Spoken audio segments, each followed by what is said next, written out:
Ich hab dich lange nicht gesehen, Franz. Tut mir leid, Max, ich war auf dem Lehrgang. So was wie Nachhilfeunterricht. Hat mir noch eine Masse gefehlt. Über das Leben und so.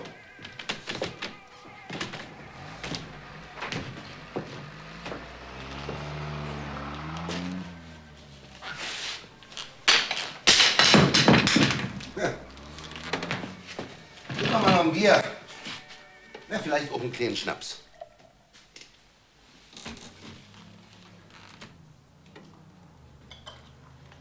Entsetzliche Familientragödie im Ruhrgebiet. Wieso? Was gibt's denn da zu lachen? Ja, hör mal zu, Maxe. Also, ein Vater wirft seine 3 Kinder in Wasser, alle 3 auf einmal. Das ist abwaschen. Der Mensch, den muss es doch bis dahin gewesen sein, doch. Naja, auf den Jungen kann man sich verlassen, doch. Na, warte mal. Was hat er mit der Frau gemacht? Da muss er doch auch irgendwas gemacht haben. Nee, ach nee. Nur kick mal, die hat das alleine. Die hat das schon selber vorher gemacht, na Mensch, doch. Das ist eine lustige Familie, Maxe. Was, du? Die verstehen zu leben. Das ist ja keine Eintracht in der Familie.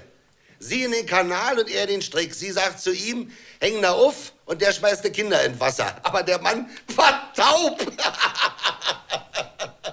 Mensch, Maxe, du, aus der Ehe, da konnte ja nicht werden, du. Ich verstehe dich nicht, Franz. Warum du da so lachen kannst. Das ist ein trauriger Fall. Wenn du sowas im Kino siehst, dann heulst du. Über sowas heulen? Ja, warum denn? Die Frau und 3 Kinder. Also hör mir schon auf. Also mir macht das Spaß. Der Mann gefällt mir.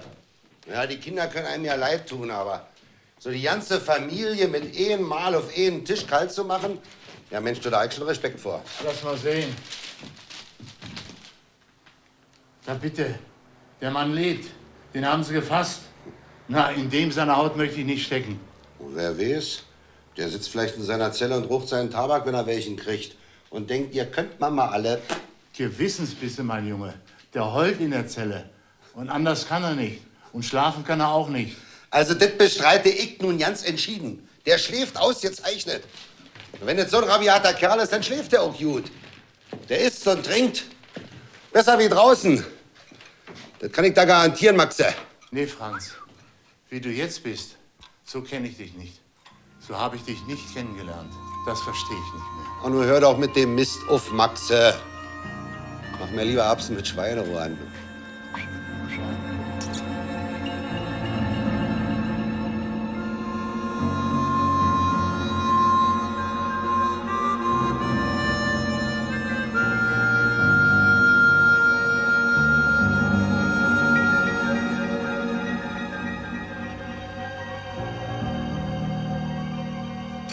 Sagen, was Sie wollen, Frau Bast.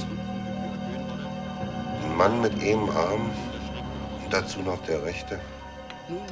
Das ist geliefert. Sich zu leugnen, das ist schwer. Und deshalb braucht man doch nicht immer zu jammern und sein Gesicht zu ziehen. Was soll ich dann machen mit einem Arm? Ist das in dem Augenblick, wo unsere Hörer dieses gehört haben, bereits geschehen? Wir stempeln ihn hin. Und es steht zu Oder machen so einen kleinen dass auch der Stand Antrag auf. Erhöhung der Rundfunkgebühr erneuert Was denn für ein Stand? Das ist vom Standpunkt der Post Wieder aus, Zeitungen wenn Sie sich nur oder zu Ihren Schnittwaren. eigenen wirtschaftlichen Oder Interessen verkaufen sie ereignen, Sockenhalter oder Halsbänder, Denn rein Fotiz rechnerisch oder ergibt wo. sich für die Post Oder die Obst. Gebühr von 2 Obstwaren, erhöht wird ja. Und in der ganzen Bundesrepublik eine Mehreinnahme, selbst wenn die Teilnehmer Da bin ich zu alt dazu, Frau Bast. Für Obst, da muss jeder jünger sein. gegenwärtigen Teilnehmerstand von rund 1,7 Für Obst? Millionen. Da muss jeder jünger sein. Sie müssen wieder eine Braut haben, Herr Künftig würde Bieberkopf. sie für jeden Teilnehmer 1,80 Mark erhalten. Sie müssen Sie wirklich würde wieder eine daher, Braut haben. selbst wenn die Hälfte Wissen Sie, der einer, Teilnehmerinnen der sie nicht alles aufnehmen sagen würde, können und die ihnen immer beisteht in der 1.530.000 Not. Ja, und die kann ja auch am Wagen mitziehen, ne? monatlich Oder am Stand 170.000 verkaufen, wenn sie mal weg oder müssen. jährlich 2.040.000 Mark mehr wie gegenwärtig. Erwarten Sie jemand? Eigentlich nicht. Geht mal nachsehen. Dagegen würde sich die Maßnahme für die Sendegesellschaften schon bei einem mäßigen Rückgang der Teilnehmer katastrophal auswirken. Es ist kein Geheimnis, dass von den 10 Sendegesellschaften heute nur 2 oder 3 mit einem Überschuss arbeiten. Und dass dagegen sämtliche übrigen ihren Etat nur schwer im Gleichgewicht halten können. Und dass einige Gesellschaften einen erheblichen Zuschuss benötigen, der von den Überschussgesellschaften ziemlich junger Herr, kommt rein. Die Rundfunkgesellschaften Mensch, doch, Willi. ziehen heute Tja, jeden Teilnehmer war gar nicht so leicht, dich zu finden hier. Das ergibt bei 1,7 Millionen Kommen Sie, Frau Bass. Lassen Sie uns mal ein paar Minuten alleine. Das ist eine intime Angelegenheit, die wir zu besprechen haben. Bitte schön. Der Teilnehmerstand einen Rückgang von nur 10%. So vermindern sich auch die Einnahmen der Gesellschaften um den gleichen Satz. Nicht ernsthaft damit gerechnet, dass du kommen würdest. Oder rund 2,5 Millionen Mark jährlich. Schon dieser Ausfall wäre so gewaltig, Aber ich freue mich dass trotzdem. die von einigen Gesellschaften erzielt werden, Naja. nicht mehr annähernd gedeckt werden. Ich habe gedacht, 10% Rückgang wie du mir die Adresse Verminderung der gegeben Einnahmen hast, je weitere 2,5 dass du einen Grund Millionen Mark hast im Jahr oder zu so. haben.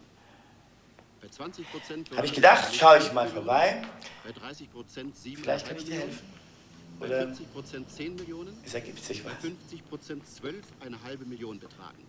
Nun lässt sich aber auch nicht Wer setzt da noch hin? genau sagen, wie stark der Rückgang an Teilnehmern im Falle der Erhöhung der Gebühr von 2 auf 3 Mark sein wird. Selbst wenn er nur 10% wahrscheinlich wird er mehr Willst du einen Kaffee? Nee, danke, ich habe schon Kaffee getrunken. Gesellschaften bereits eine derartige Also, Minderung ihrer rück schon raus. Sag schon, worum es geht. Betrieb nicht aufrechterhalten könnte, sondern gezwungen wäre, ihnen weder nach Das ist nicht so einfach für mich. wohin das führen würde, ist klar. Dabei ist auch noch der Teilnehmer Passiert mir öfter im Leben, es ist daher für die Sendergesellschaften dass ich nicht so leicht anfangen kann. Also, es geht um die Uhr. Und du weißt doch die goldene Uhr, die du angehabt hast. Und das, was du dazu gesagt hast.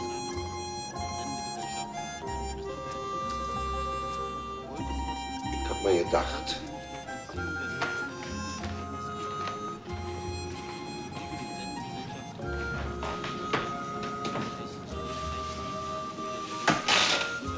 dass ich da einsteigen könnte. Dass ich vielleicht da irgendwie mit einsteigen könnte. Ich möchte gerne mitmachen. Verstehst du? Ja, mit dem einen Arm, weißt du? Da kann man nicht viel machen. Verstehst du? Nö. Viel machen kannst du da nicht. Aber wenn du schlau bist, kannst du doch was machen. Wenn ich dir zum Beispiel täglich was gebe, was zu verkaufen oder unter der Hand abzusetzen ist, und du hast gute Freunde, und ihr könnt dicht halten, dann setzt du das ab und verdienst schön mit. Ja, das ist es. Genau das ist es, was ich machen will. Auf eigenen Beinen will ich stehen und will was machen, was schnelles Geld bringt.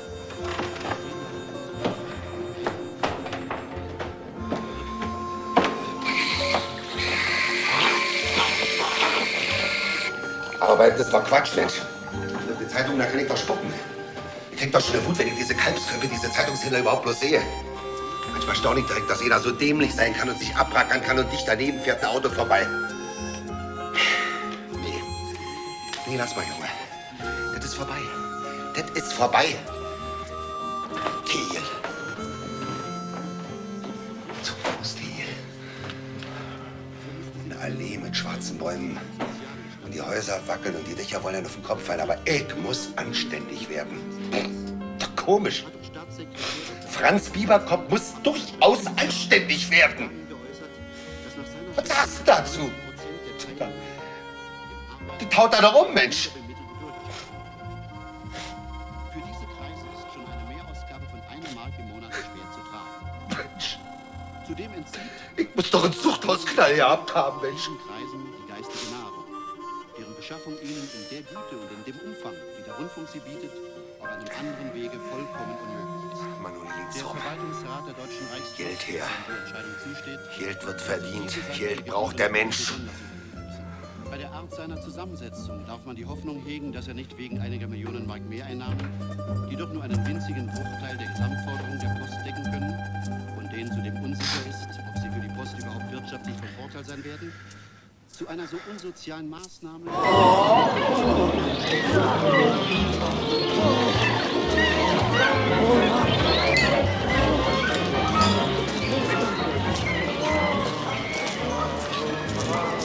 Du siehst ein Weib, bekleidet mit Purpur und Scharlach und übergüldet mit Gold und edlen Steinen und Perlen und hat einen goldenen Becher in der Hand. Und sie lacht. Und an ihrer Stirn steht der Name geschrieben. Ein Geheimnis, die große Babylon, die Mutter der Hurerei und aller Gräuel auf Erden. Die hat das Blut aller Heiligen getrunken. Vom Blut der Heiligen ist sie trunken. Die Hure Babylon sitzt da. Das Blut der Heiligen hat sie Entschuldige bitte, Kollege. Den Scheißdreck erzählst du mir jetzt jeden Tag. Jeden Tag denselben Scheißdreck. Was versprichst du dann eigentlich davon? Was versprichst du dann eigentlich davon, frag da? Vergnügen für dich. Das wahre Vergnügen, Kollege. Die Liebe der großen Hure Babylon, die das Blut aller Heiligen getrunken hat, darf man denn die so einfach verspähen?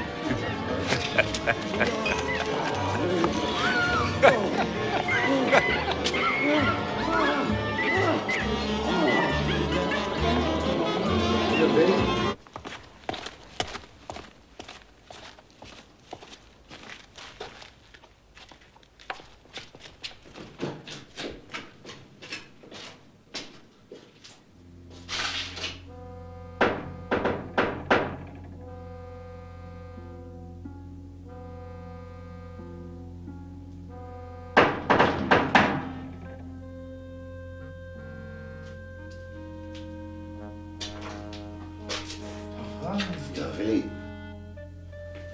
Hat dich jemand gesehen? Quatsch, kein Mensch hat mal gesehen.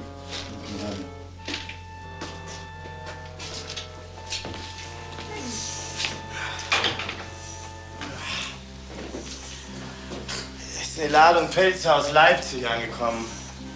Hast du Interesse für sowas? Nee, Pelze, Willi, das ist mal zu heiß. Habe ich mir schon gedacht. Ist auch ein Kaffee? Nee, danke.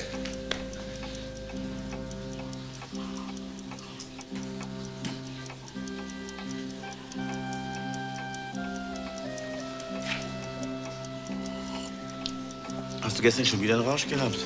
Kann schon sein. Höchstwahrscheinlich so, ja. Aber in bestimmten Moment, da weiß ich ja nicht mehr. Aber nee, Willi, lass mal doch Pelze, das ist mal zu heiß. Wenn du so ein paar kleine Sachen hast, eine goldene Uhr oder sowas, ja, das nehme ich da gerne ab. Gibt's nicht im Moment. Bloß die Pelze aus Leipzig.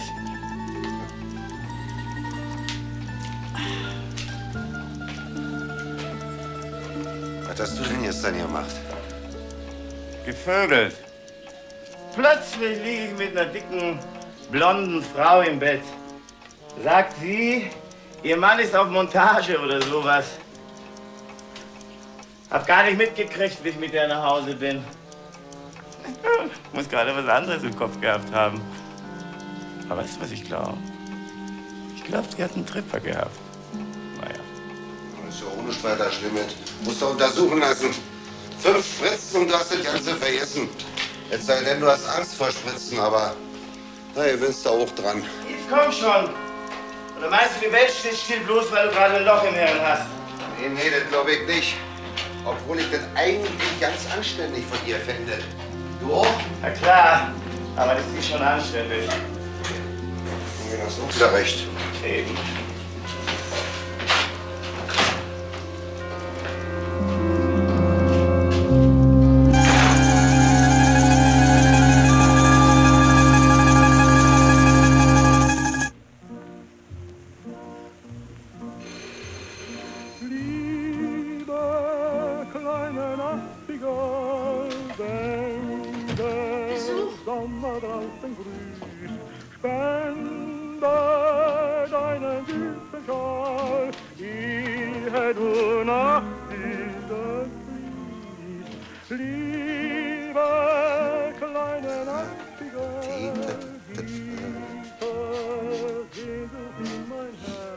Eva. Mensch, Eva! Tag, Howard! Junge, du hast dich ja ganz schön ausgemacht. Löscht dir die Beine ins Sekt oder was? Herbert, was sagst du denn jetzt, wie der aussieht? Kannst du es verstehen? Ja, hab ich doch gesagt, dass ich die Beine ins Sekt wäsche. Bare 20 Mark, tadellos. Bare 20 Mark, zeig euch. Und für besondere Feierlichkeiten habe ich mein Eisernes Kreuz besorgt. Sozusagen als Legitimation für den Arm. Mein Gott, Franz, wir sind da gesessen und haben unseren Kopf zerbrochen. Was er wohl macht, der Franz. Richtig Angst ist uns gewesen. So ein Quatsch, Eva. Brauchst doch keine Angst haben um mir. Brauchst du wirklich nicht. Was sagst du, Herbert? Hä? Naja, wissen kann man's nie. Na los, komm, setzt euch. Ja, los, kommt, setzt euch. Los, komm. Setzt da hin, Herbert. Das ist meine Lieblingsplatte. Die ist ganz neu. Die hat man gerade gekauft. Die könnte ich den ganzen Tag hören. Wollt ihr einen Cognac? Ich hab auch einen Whisky da. Ja, gerne, Cognac. Und du?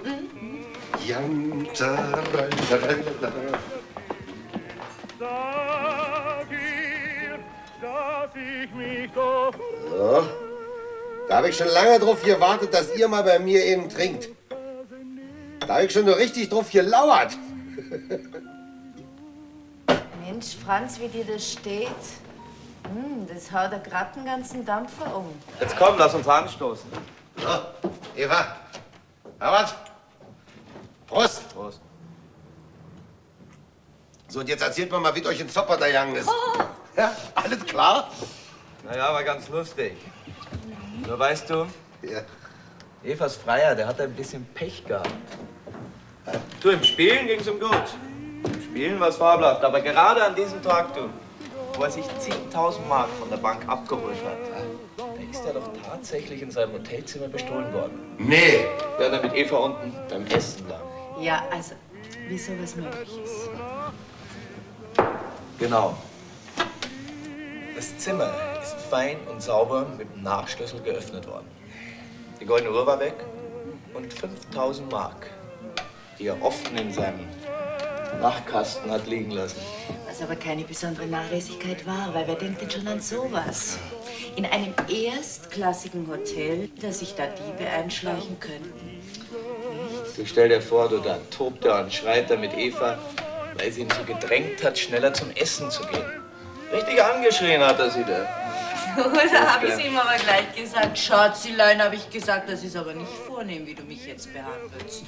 Oder kann ich vielleicht was dafür?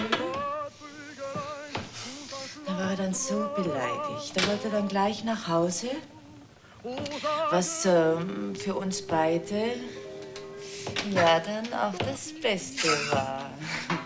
Ja, Franz. Da siehst du mal wieder, was es für tragische Geschichten doch gibt in dieser Welt. Ja, Herbert.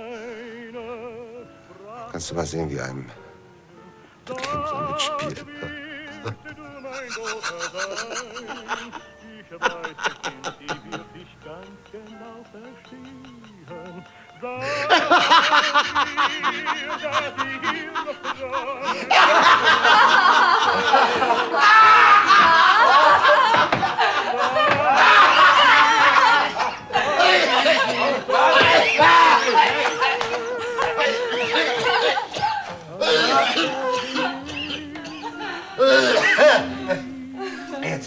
Jetzt wäre ich beinahe gestorben vor Lachen. Da kann ich mir einen schlimmeren Tod vorstellen, als vor Lachen sterben. Ja, ich auch. Ich auch.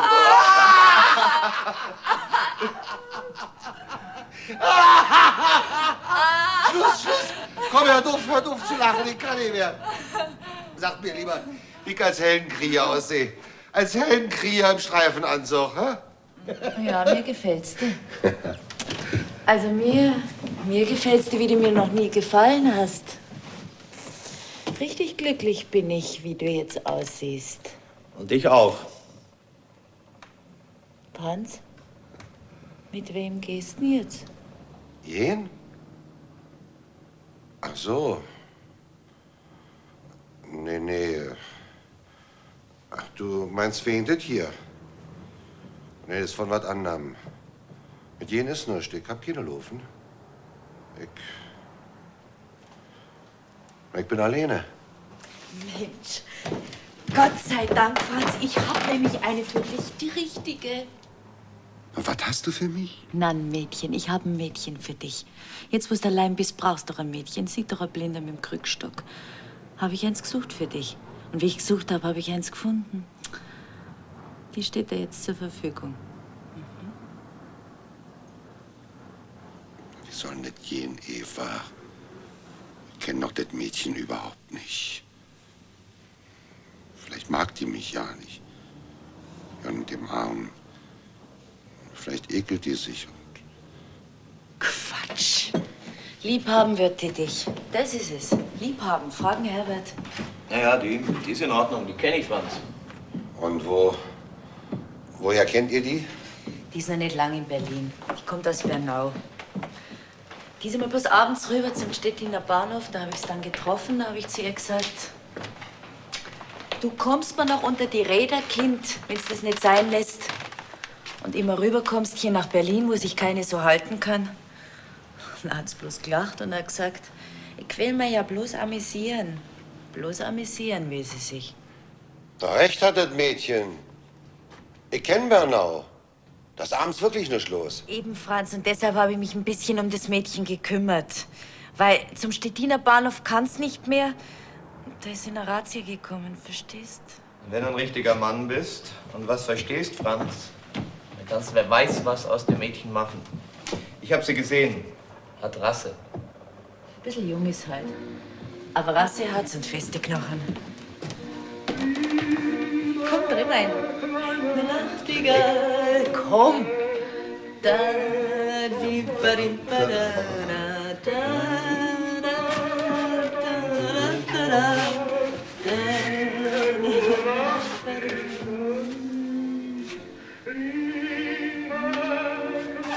Entschuldige, Eva.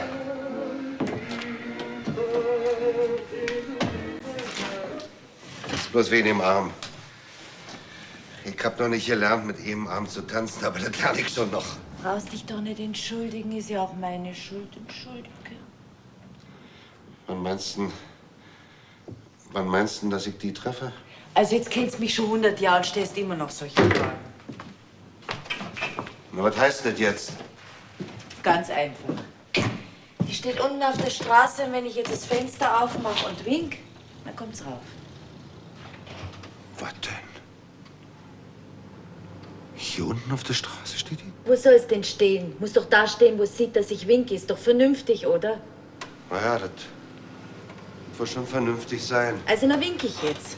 Ja, nun warte doch mal, vielleicht... Was denn? Bist du jetzt schüchtern worden? Ich bin ja nicht schüchtern. Ich bin überhaupt nicht schüchtern geworden. Ja, was hast denn dann? Ich dachte nur... Denken überlass mir. Kennst du doch Franz. Wenn sie sich erstmal was in den Kopf gesetzt hat, dann... Ja, ja, du, ich kenn sie. Na, siehst du. Man muss doch im Grunde gar nicht überrascht sein. Komm, Schatz, komm. Wir haben jetzt hier nichts mehr verloren.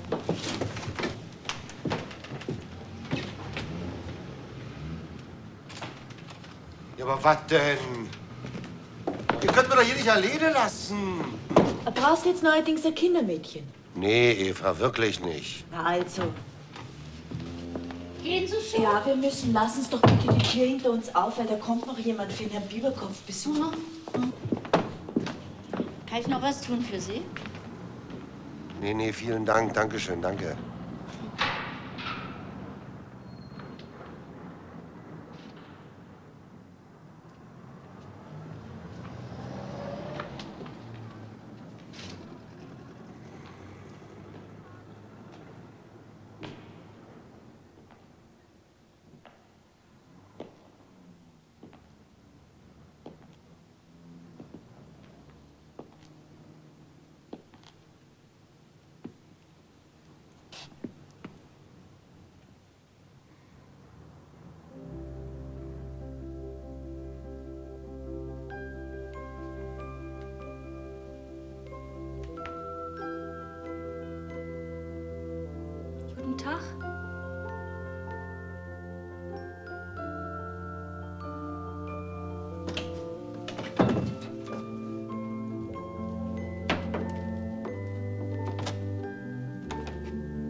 Tür zumachen?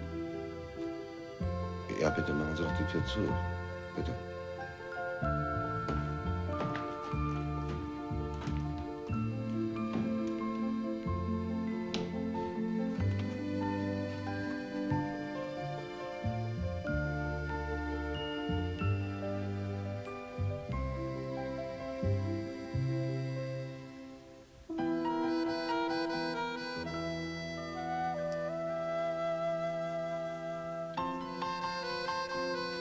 Das ist,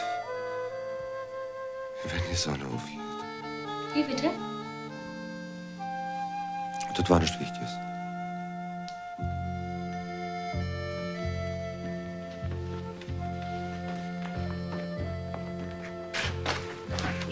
Stopp.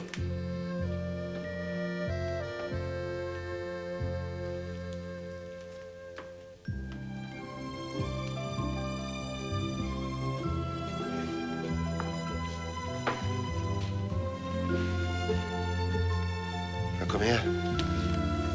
Setz doch mal in den Schoß.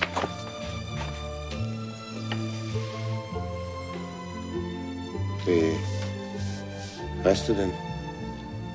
Ach, eigentlich hieß ich Emilie Kasunke. Aber ich möchte lieber Sonja heißen. Das hat die Eva mal zu mir gesagt, weil ich so russische Backenknochen habe. Okay. Die Eva hieß ja auch nicht Eva. Die hieß auch Emilie. Die Ecke. Hat sie mir selber gesagt. Die hat sich auch eines Tages einfach Eva genannt. Und dann hieß er Eva. Ja, den Mann kenne ich. Der die Eva getauft hat, den kenne ich. Was? Ja, das war ich nämlich selber. Denn die hat mir mal gehört, die Eva. Bevor ich die Ida getroffen habe. Naja. Jetzt haben sie ja Mia hier. Tja, jetzt hab ich dich hier.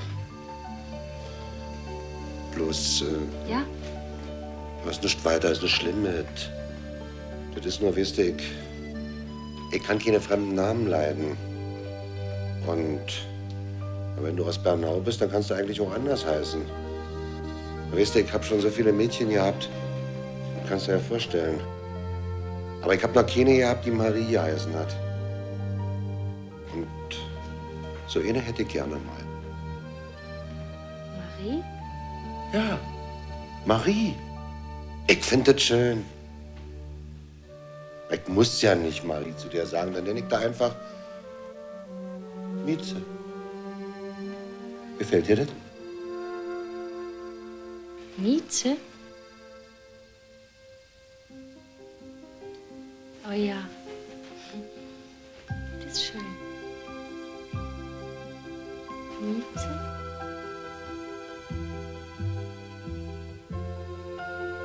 Mieze. Miez.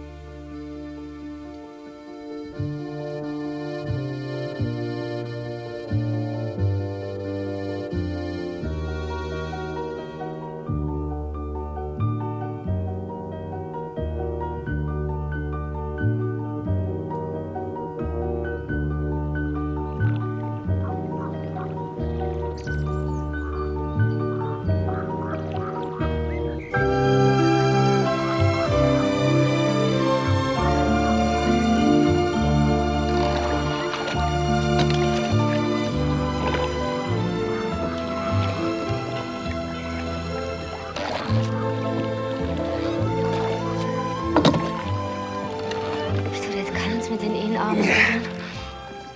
Wie du das machst.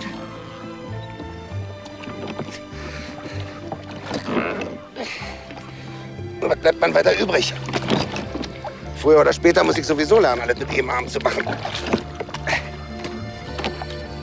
Und überhaupt für dich, da macht mir das einen doppelten Spaß. Glaubst du mal das?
Oh.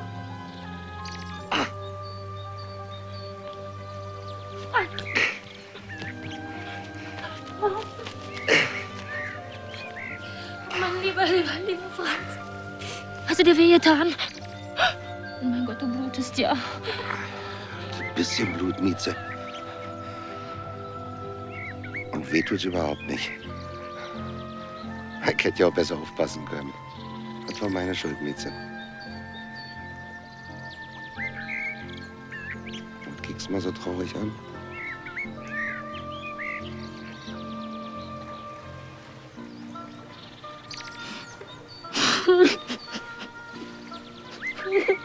Oh, Mieze. Mein Kleines. Was ist denn? Ist doch irgendwas. Hm? Nee, das ist nur, weil ich dir so lieb hab. Weil ich dir so wahnsinnig lieb hab.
Morgen, Fräulein.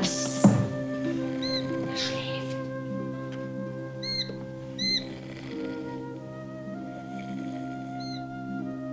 Wenn jemand schläft, dann soll man ihn schlafen lassen.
und seiner dummen Mieze.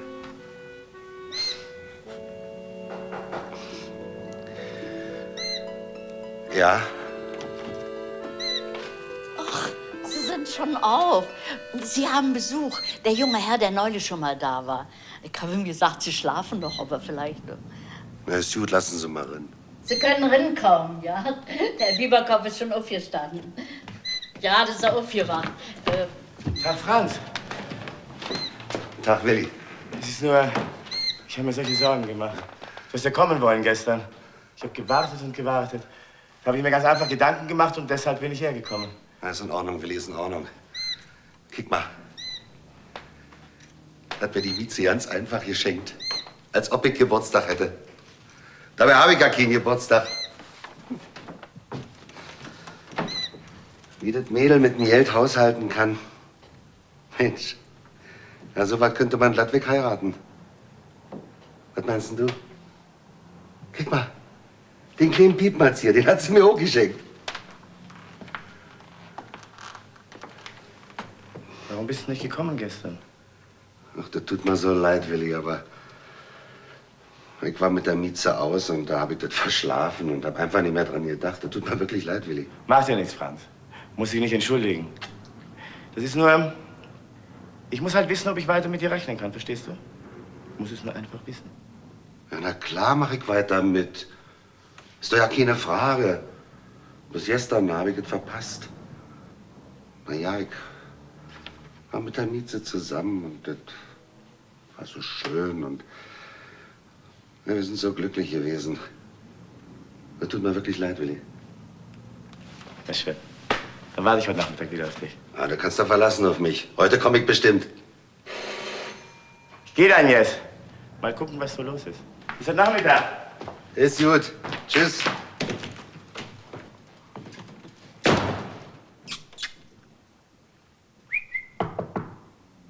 Ja? Da ist ein Brief gekommen. Für das Fräulein Mieze. Ein Brief für die Mieze? Sehen Sie mal selbst. Soll ich Ihnen einen Kaffee aufbrühen? Ist ja dafür schon mal. Nee, lassen Sie, Mann, Frau Bastet. Geht mal so aufs Herz. Vielen Dank. Ja.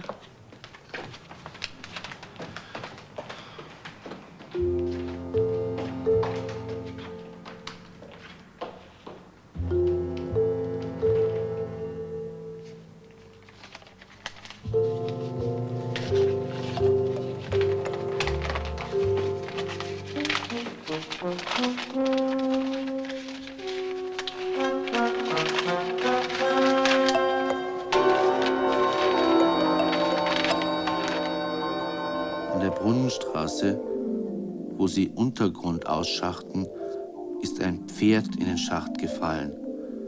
Die Leute stehen schon eine halbe Stunde rum. Die Feuerwehr rückt mit einem Wagen an. Die legt einen Gurt dem Pferd um den Bauch. Das steht auf lauter Leitungsröhren und Gasröhren. Wer weiß, ob es sich nicht ein Bein gebrochen hat. Es zittert und wiehert. Man sieht von oben bloß den Kopf. An einer Winde ziehen sie es hoch. Das Tier schlägt mächtig. Franz Bieberkopf ist dabei. Franz springt in die Grube zu dem Feuerwehrmann, schiebt das Pferd mit nach vorne ab. Und alle staunen, was Franz mit dem einen Arm kann. Sie beklopfen das schweißige Tier, dem ist nichts passiert.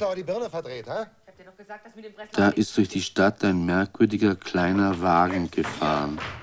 Auf einem Fahrgestell ein Gelähmter, der hebelt sich mit den Armen vorwärts. An dem Wägelchen sind eine Masse bunte Wimpel und die Schönhauser Allee fährt er lang. Alle Ecken hält er, die Leute sammeln sich um ihn, dann verkauft sein Gehilfe Postkarten für 10 Pfennig.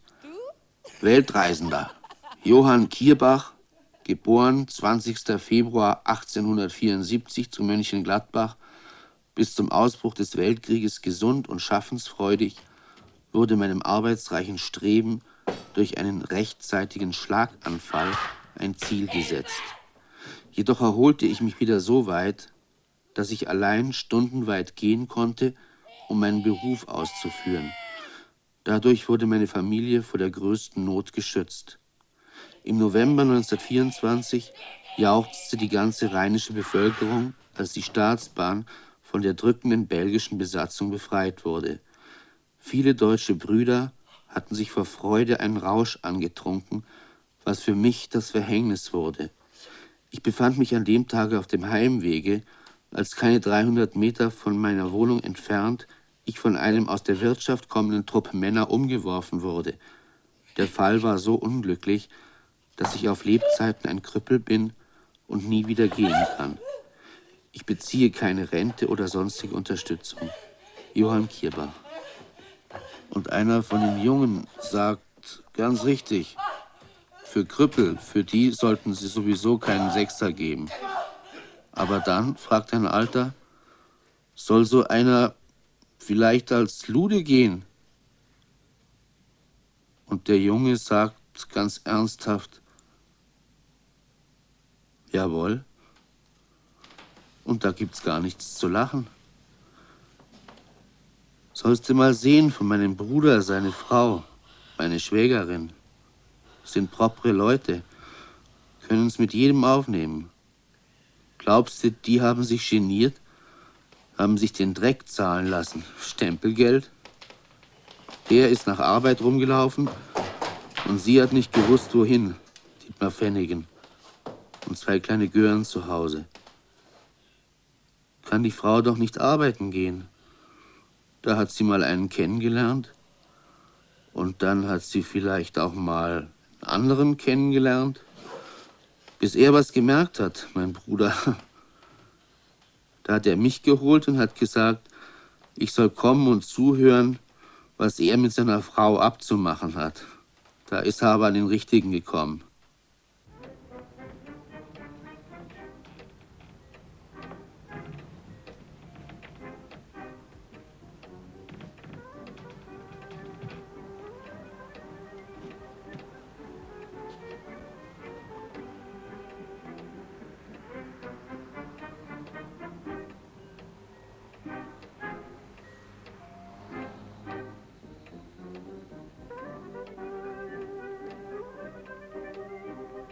Ah!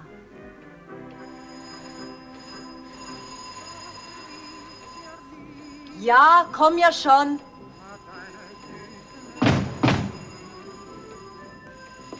Mein Gott, ja doch, ich komm ja schon. Ach, du bist das. Klingt ja wie ein ganzes Überfall. Da, kriegt er das an. Den Brief hat die Mieze heute bekommen. Das ist ein Liebesbrief.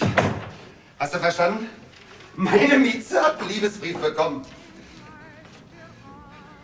Das ist ein Liebesbrief, verstehst du, Eva? Meine Mieze hat einen Liebesbrief bekommen von einem anderen Kerl. Von einem anderen Kerl hat meine Mieze einen Liebesbrief bekommen. Meine Mieze! Und du hast ihn aufgemacht. Ja? Noch nie was vom Briefgeheimnis gehört? Was kümmert mich das ganze scheiß Briefgeheimnis, wenn meine Mieze einen Liebesbrief kriegt von einem anderen Kerl? Da gibt es kein Briefgeheimnis mehr. Da ist es zu Ende.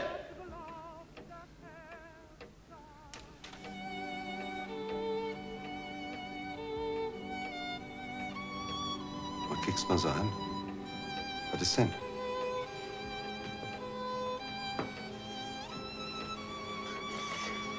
Oh, was ist denn, Eva? Komm, Eva. Was soll denn das? Eva! Benimm dich. Was soll denn der Herbert denken? Der Herbert ist seit 2 Tagen in Breslau und kommt vor übermorgen nicht zurück.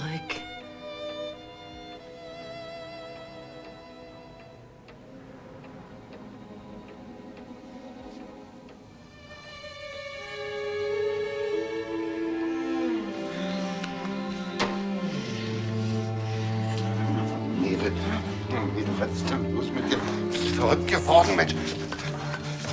So. Ist denn der Herbert wirklich nicht da? Kannst mir schon glauben, was ich sag.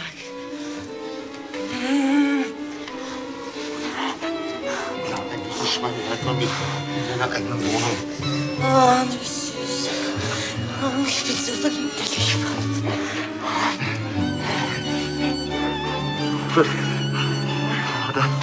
Kriegen da oben am Hals.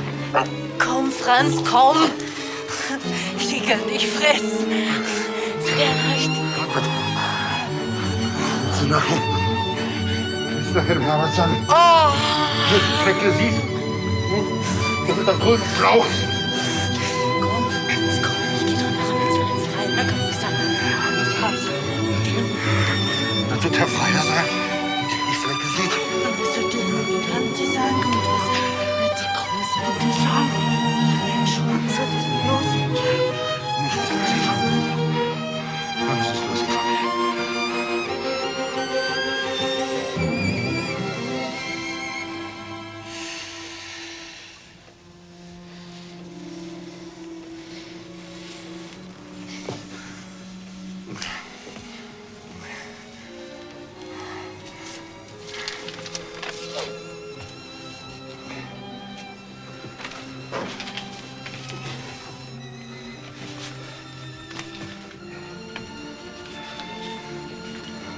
So. Jetzt geh ich.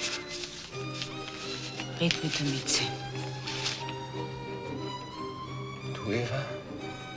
Aber warum denn? Ganz einfach, weil ich so will. Du bleibst da. Bin gleich wieder zurück. Kannst mir ruhig einmal meinen Willen lassen. Werd mich doch noch um ein kleines Mädchen kümmern können, das keine Erfahrung hat. Wie die Mitze in Berlin.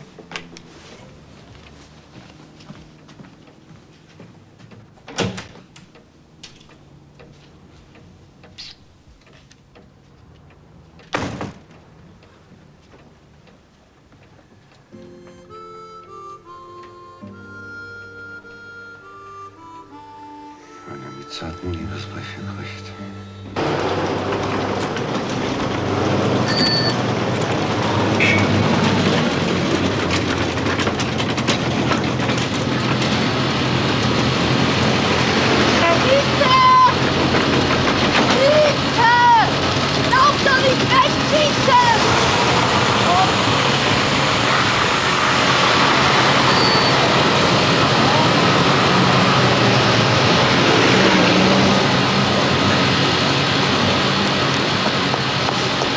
Was da passiert? Jetzt reg dich nicht auf, Mitze, komm erst einmal mit.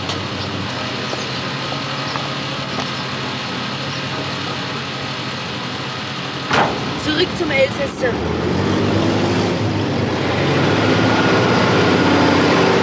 Sag schon, Eva, was ist denn passiert? Da dieser Brief ist heute gekommen, der Franz hat ihn aufgemacht.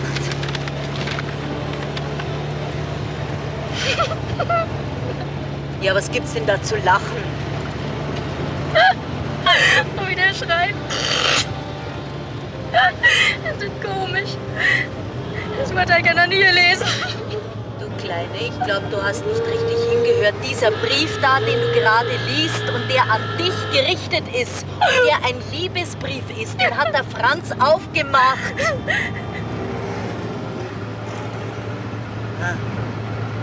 Das ist alles aus.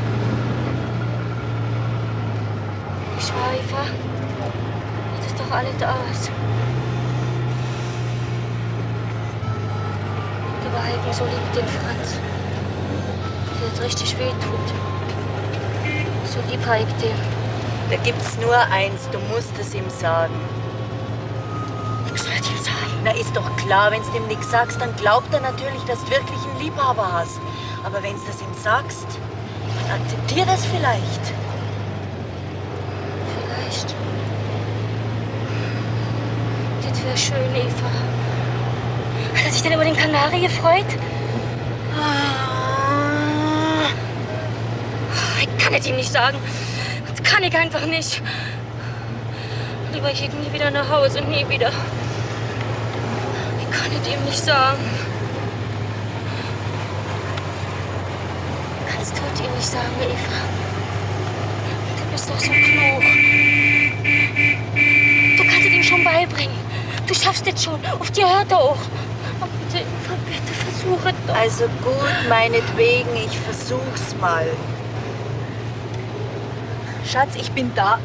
Also, ich werde mir große Mühe geben. Versprechen kann ich dir nichts. Hast Geld? Bis später. Jean-Paul Ecke Moses, bitte.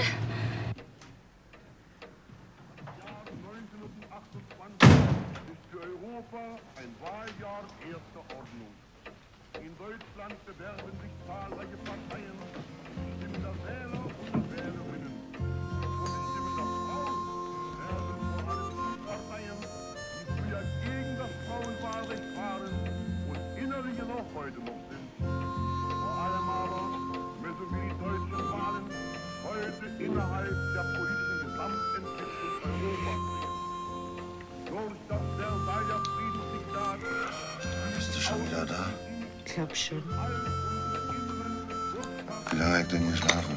Höchstens eine Stunde, Miriam.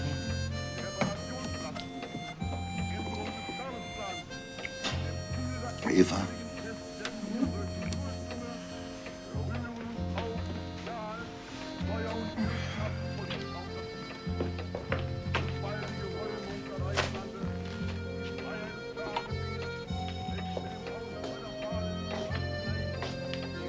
Jetzt sag schon, was war denn los? Mit der Mieze? Ja. Nichts Besonderes, nur gelacht hat, wie es den Brief gelesen hat. Die hat sich halb tot gelacht. Also auf die lasse ich nichts kommen.